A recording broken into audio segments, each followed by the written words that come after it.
Apa khabar semua? Sihat ke? Saya Lee Kuet Hui, boleh panggil saya Miss Lee. Saya merupakan pensyarah ekonomi dari Kolej Matrikulasi Perak. Saya juga merupakan peserta bagi Akademi YouTuber Guru Malaysia. Video instruksional ini adalah berkenaan dengan bab 3 iaitu penentuan keseimbangan pendapatan negara, di mana subtopik yang kita fokuskan adalah 3.2 iaitu ekonomi dua sektor, bahagian yang ke-5. Untuk maklumat pelajar, bab ini mempunyai 4 subtopik yang utama dan subtopik yang kita tengah fokuskan adalah 3.2 iaitu ekonomi dua sektor.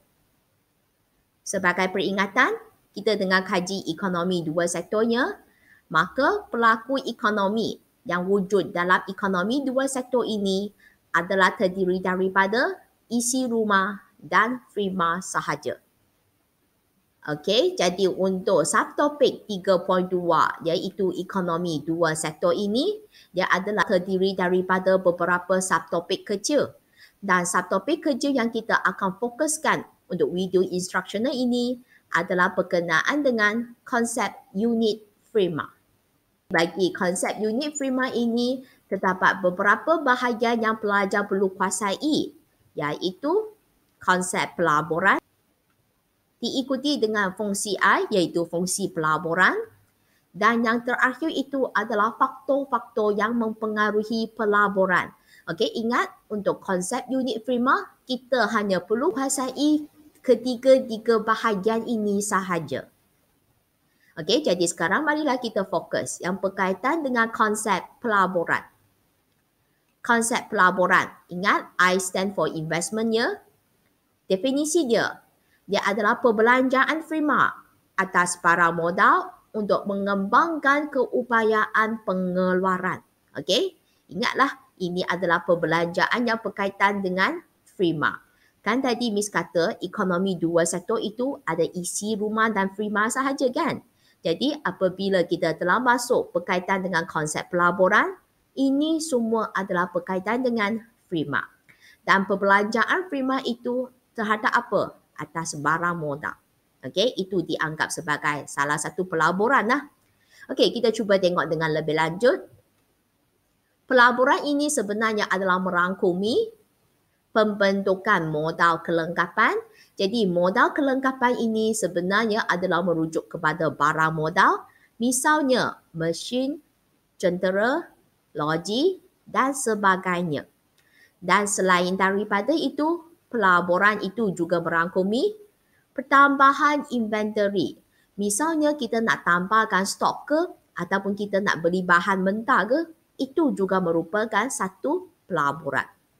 Dan yang terakhir itu adalah berkenaan dengan pembinaan harta tetap.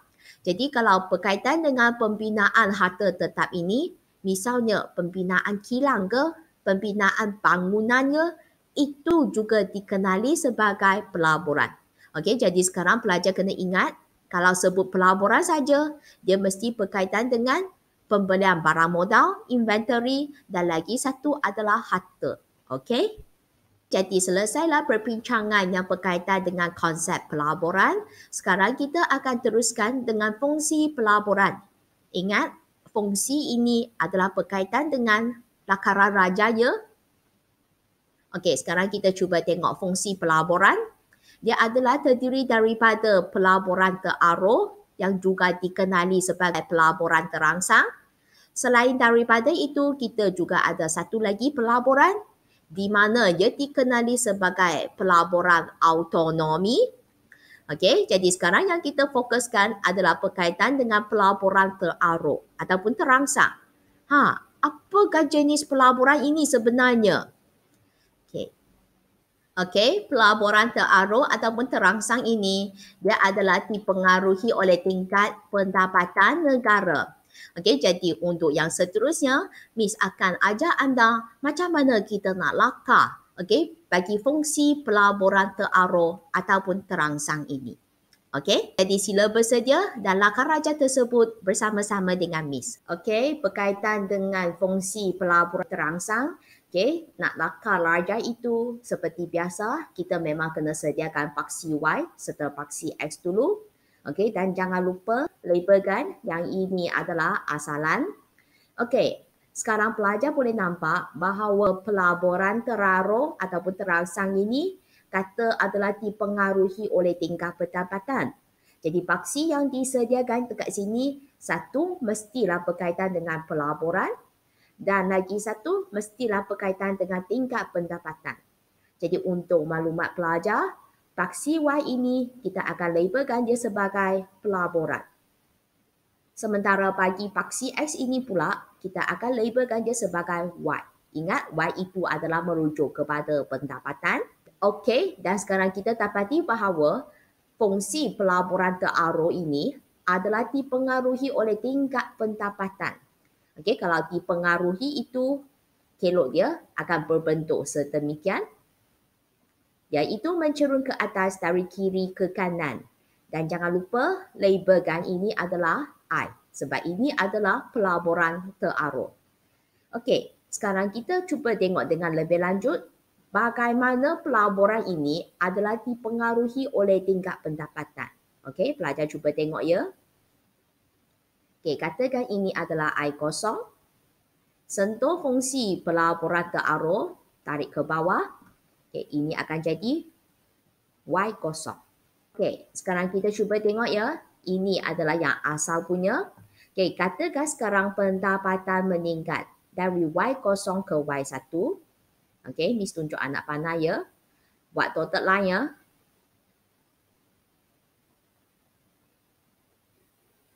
Dan ini akan jadi I1.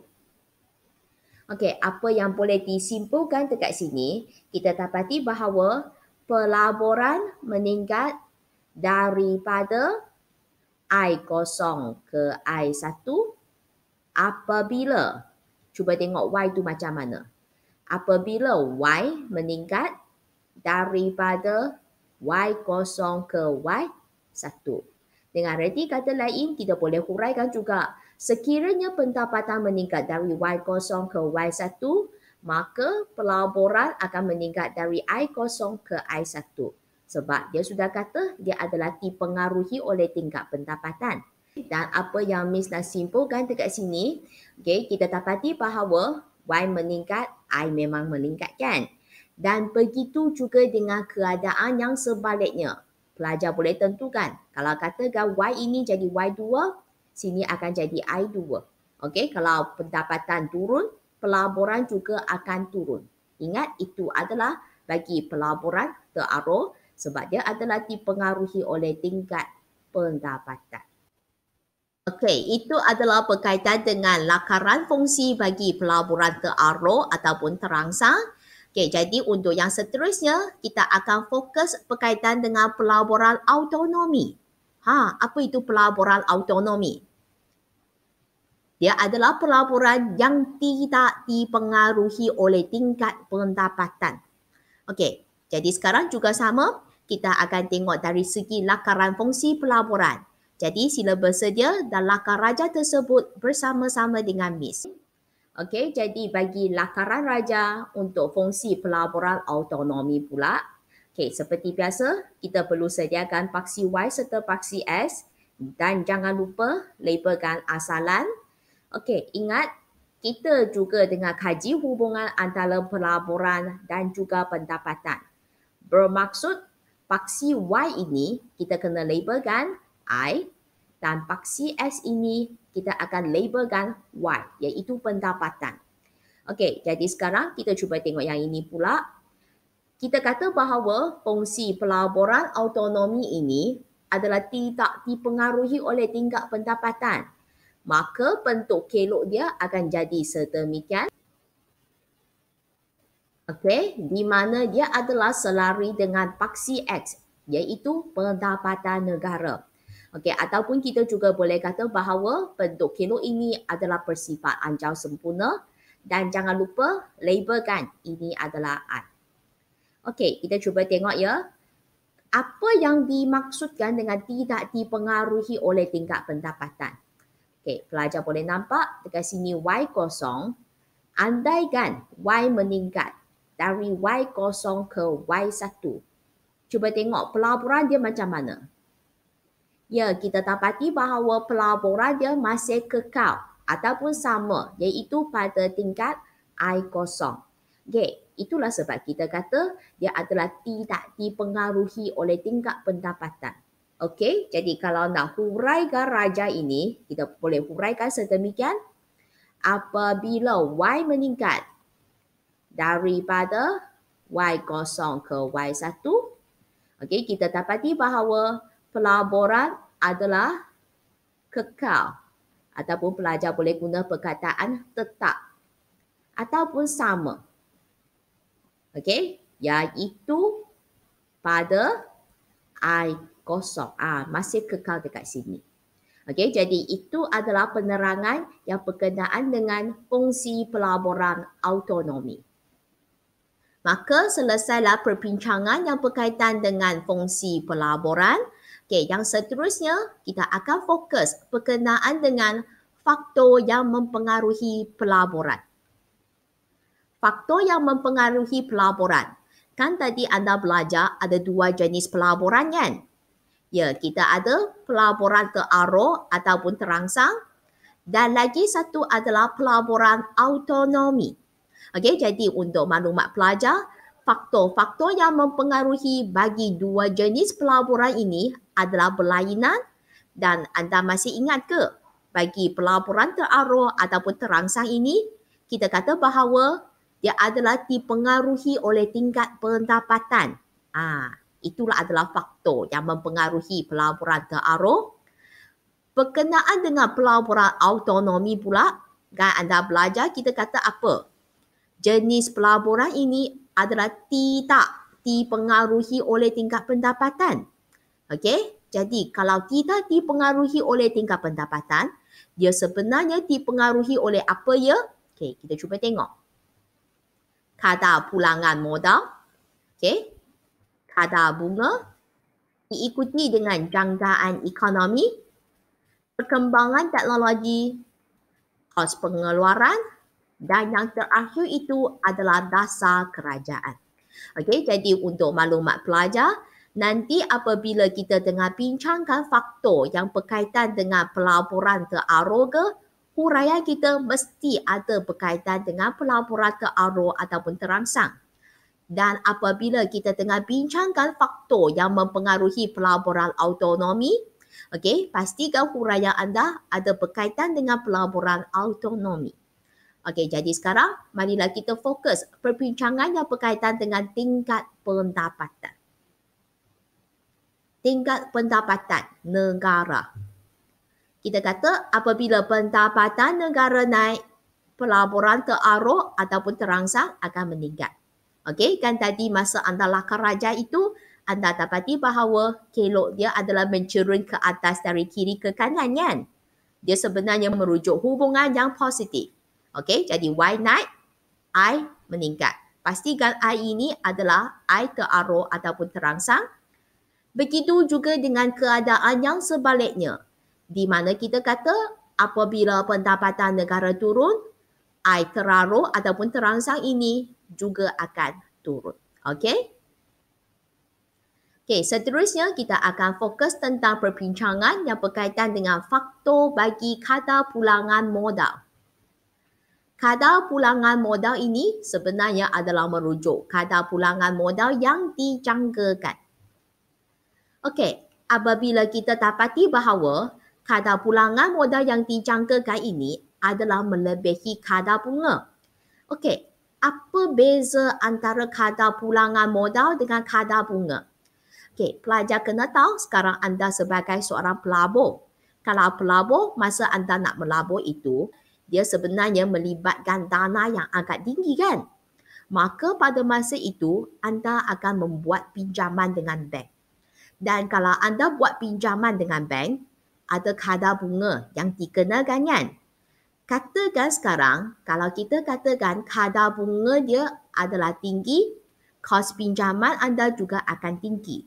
Bermaksud apa yang anda bayar balik itu sebenarnya dia adalah melibatkan kos yang tinggi. Tetapi seandainya kita kata kadar pulangan modal Kadar pulangan modal ini sebenarnya adalah merujuk pulangan yang anda dapat daripada pelaburan yang dibuat. Jadi, jikalau kadar pulangan modal ini yang dijangkakan adalah lebih tinggi daripada kadar bunga, bermaksud pulangan yang anda dapat itu, ingat ini adalah jangkaan saja ya, dijangkakan adalah lebih besar daripada kadar bunga. Bermaksud adalah lebih besar daripada kos pinjaman dia. Dengan erti kata lain, anda akan dapat untung. So, kalau dapat untung, pelaburan anda akan meningkat. Tetapi anda kena ingat, pelaburan yang kita kaji ini adalah pelaburan autonomi. Jadi pelaburan autonomi naik. Okey? Dan untuk keadaan yang sebaliknya, kalau kita katakan bahawa kadar pulangan modal dijangkakan kurang daripada kadar bunga, maksudnya sekarang apa yang anda dapat itu, pulangan dia selepas membuat pelaburan adalah kurang daripada kos pinjaman. Bermaksud kos pinjaman yang anda kena bayar balik itu lagi banyak. Keadaan ini sebenarnya akan menyebabkan bahawa pelaburan kita akan turun. Maka autonomi turun. Jadi itu adalah penerangan bagi kadar pulangan modal yang dijangkakan. Seterusnya kita sambung berkaitan dengan kadar bunga. Kadar bunga. Apabila kadar bunga tinggi, kos pinjaman tinggi. Yang ini sebenarnya tadi Miss sudah terangkan sikit. Kan tadi saya kata anda sebagai pelabur, anda akan membuat pinjaman daripada bank. Jadi kalau kadar bunga dia yang dikenakan adalah tinggi, bermaksud kos pinjaman anda akan tinggi. Kalau kos pinjaman yang tinggi ini, adakah anda masih nak pinjam banyak untuk membuat pelaburan? Ya, tidak kan? Maka dia akan menyebabkan pelaburan akan turun. Kalau turun itu, ingat ini adalah pelaburan autonomi. Jadi pelaburan autonomi turun. Seterusnya. Apabila kadar bunga rendah, kos pinjaman dia adalah rendah juga. Keadaan ini akan menggalakkan pelabur untuk membuat pelaburan. Maka kita akan dapati bahawa pelaburan autonomi akan meningkat. Sekarang kita akan teruskan berkaitan dengan jangkaan ekonomi. Jangkaan ekonomi. Apabila kita jangkakan, ataupun jangkaan optimistik, kalau optimistik itu adalah di mana ekonomi akan berkembang. Kalau ekonomi berkembang ini, mestilah menggalakkan pelaburan kan? Jadi kita dapati bahawa pelaburan autonomi akan naik. Begitu juga dengan keadaan yang sebaliknya. Kalau tadi jangkaan optimistik, keadaan yang sebaliknya itu dikenali sebagai jangkaan pesimistik, di mana kita jangkakan bahawa ekonomi akan meleset. Kalau ekonomi yang meleset itu, adakah dia menggalakkan pelaburan? Tidak kan? Kalau tidak itu, pelaburan autonomi turun. Jadi itu adalah huraian bagi jangkaan ekonomi. Seterusnya kita akan sambung berkenaan dengan perkembangan teknologi. Perkembangan teknologi. Apabila berlakunya kemajuan teknologi ini, dia sebenarnya akan membawa peningkatan dalam produktiviti. Maka pelaburan autonomi akan meningkat. Dan kita sambung dengan kos pengeluaran pula. Berkenaan dengan kos pengeluaran. Sekiranya kos pengeluaran itu adalah tinggi ataupun naik, margin untung. Margin untung itu adalah merujuk keuntungan yang akan diperoleh bagi firma kan. Kalau kos tinggi, margin keuntungan dia akan turun. Kalau margin keuntungan yang turun, anda sebagai pelabur, anda nak melabur lagi ke? Ya mesti tak nak kan? Jadi, pelaburan autonomi turun.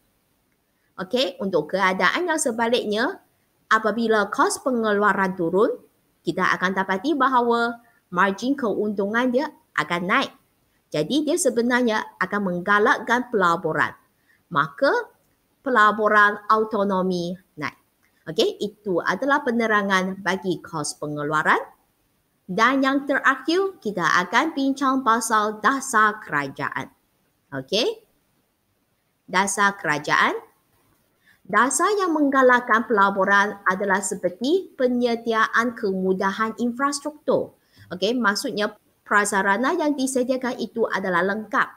Okey, mungkin dari segi bekalan elektrik ke, bekalan air ke, dia akan menggalakkan pelabur untuk membuka kilang ke di kawasan tersebut.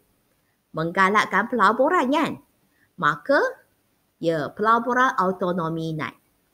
Okey, kita sambung bagi keadaan yang sebaliknya. Dasar yang kurang menggalakkan pelaburan adalah seperti peningkatan cukai keuntungan korporat. Okey, kalau pelajar masih ingat, berkaitan dengan cukai keuntungan korporat ini sebenarnya adalah cukai keuntungan syarikat. Anda sudah belajar dalam bab 2 kan? Masa kita nak kira pendapatan negara melalui kaedah pendapatan. Okey, di bawah keuntungan syarikat kan ada satu item yang berkaitan dengan cukai keuntungan syarikat kan? Ingat, cukai itu adalah dibayar kepada kerajaan. Jadi sekarang kerajaan kata apa? Dia meningkatkan cukai keuntungan syarikat. Bermaksud dia akan menyebabkan kos pengeluaran bagi syarikat itu akan jadi tinggi. Dari segi margin keuntungan dia akan turun. Jadi, pelaburan macam mana? Ya, mesti berkurang kan? Maka pelaburan autonomi turun. Okey, itu adalah penerangan yang berkenaan dengan dasar kerajaan. Okey, jadi selesailah perbincangan yang berkenaan dengan faktor-faktor yang mempengaruhi pelaburan terarah ataupun terangsang, dan lagi satu adalah faktor-faktor yang mempengaruhi pelaburan autonomi. Ingat, pelaburan terarah ini adalah dipengaruhi oleh tingkat pendapatan negara, dan pelaburan autonomi ini adalah tidak dipengaruhi oleh tingkat pendapatan negara. Dia adalah dipengaruhi oleh faktor-faktor yang ini.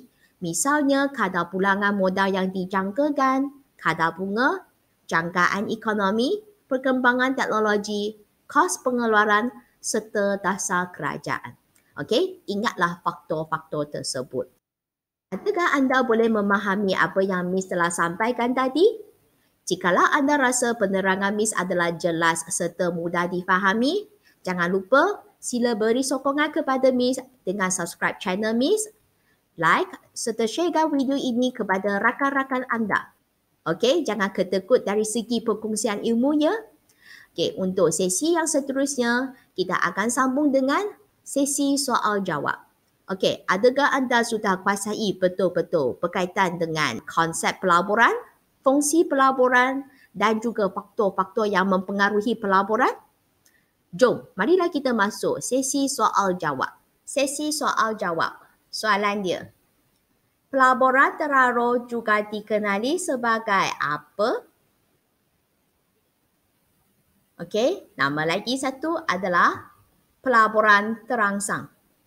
Okey, kita sambung. Pelaburan terarah adalah pelaburan yang apa? Berkenaan dengan definisi dia. Okey, dia adalah pelaburan yang dipengaruhi oleh tingkat pendapatan. Soalan yang seterusnya. Pelaburan autonomi adalah pelaburan yang apa? Juga sama berkenaan dengan definisi dia juga. Okey, dia adalah pelaburan yang tidak dipengaruhi oleh tingkat pendapatan. Okey, kita sambung dengan soalan yang seterusnya.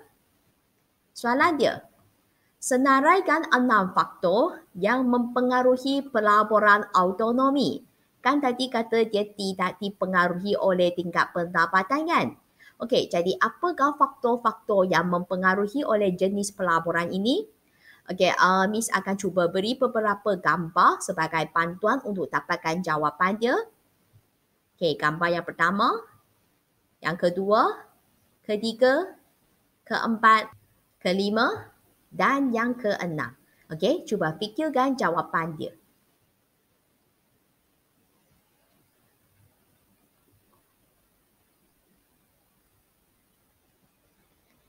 Okey, jadi berkaitan dengan faktor dia, gambar yang pertama ini adalah kadar pulangan modal yang dijangkakan. Yang ini pula ya kadar bunga. Gambar yang ketiga ini adalah berkenaan dengan ya jangkaan ekonomi. Kita sambung. Yang ini pula adalah berkaitan dengan ya berkenaan dengan perkembangan teknologi. Dan seterusnya, untuk gambar yang kelima ini adalah berkenaan dengan faktor ya kos pengeluaran, dan yang terakhir itu adalah berkaitan dengan dasar kerajaan. Jadi ingat, itu adalah faktor yang mempengaruhi pelaburan autonomi. Okey, kita sambung lagi ya. Soalan dia, semakin tinggi pendapatan negara, semakin apa? Cuba kaitkan dari segi pelaburan. Pelaburan apa? Sama ada terarah ke ataupun autonomi? Okey, jawapannya disebabkan ini berkaitan dengan pendapatan negara, maka dia adalah berkenaan dengan pelaburan terarah. Jadi, semakin tinggi pelaburan terarah ataupun kalau pelajar nak guna terangsang pun boleh saja. Okey, soalan yang seterusnya. Jika kadar pulangan modal adalah kurang daripada kadar bunga, maka semakin apa? Sama ada tinggi ke, rendah ke? Yang ini berkaitan dengan pelaburan terarah ke ataupun autonomi? Cuba fikirkan jawapan dia. Okey, semakin rendah pelaburan autonomi. Okey, kita sambung dengan soalan yang seterusnya. Jangkaan terhadap ekonomi adalah optimistik. Okey, kita jangkakan keadaan ekonomi akan berkembang, maka pelaburan macam mana? Okey, cuba fikirkan dia berkaitan dengan pelaburan apa ya? Okey, jadi jawapan dia sepatutnya adalah semakin tinggi pelaburan autonomi. Okey, kita sambung lagi. Apabila berlakunya perkembangan teknologi, semakin apa? Okey, cuba fikir dari segi pelaburan dia. Okey, kita dapati bahawa semakin tinggi pelaburan autonomi. Okey, soalan yang seterusnya. Semakin tinggi kos pengeluaran dalam proses pengeluaran, semakin apa? Juga sama kait dari segi pelaburannya.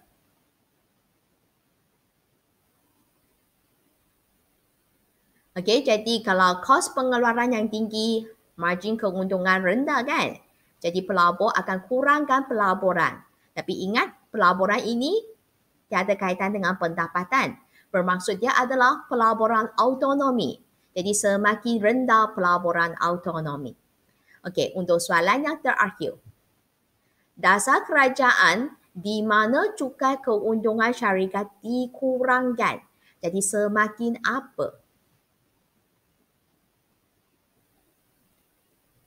Okey, jadi anda dapati bahawa ini berkaitan dengan dasar kerajaan bukan pendapatan. Jadi dia mesti berkaitan dengan pelaburan autonomi. Cuma sekarang pelajar kena fokuskan. Yang ini adalah cukai keuntungan syarikat yang dikurangkan. Bermaksud kos pengeluarannya akan jadi rendah nanti. Kalau kos pengeluaran turun, margin keuntungan naik kan? Dan perkara ini sepatutnya dia adalah menggalakkan pelaburan. Maka kita akan dapati bahawa adalah semakin tinggi pelaburan autonomi. Okey, jadi untuk subtopik kecil ini, yang pelajar perlu kuasai betul-betul adalah berkaitan dengan konsep, fungsi dan yang ini adalah berkenaan dengan faktor yang mempengaruhi pelaburan. Pastikan anda sudah kuasai betul-betul berkaitan dengan subtopik kecil ini. Okey, jadi setakat ini saja untuk sesi soal jawab kita. Bye-bye. Dengan demikian, kita pun sudah selesai bincang berkaitan dengan konsep unit firma. Pastikan anda telah kuasai konsep pelaburan, fungsi pelaburan serta faktor yang mempengaruhi pelaburan. Okey? Untuk video instructional yang seterusnya, Miss akan fokus berkaitan dengan proses keseimbangan. Ingat, proses keseimbangan ini adalah berkaitan dengan proses keseimbangan pendapatan negara. Jadi jangan lupa lepas ini ingat tekan locengnya supaya anda dapat pemberitahuan apabila terdapat video yang baharu. Dan kita jumpa lagi pada video instructional yang seterusnya. Okay? Bye-bye.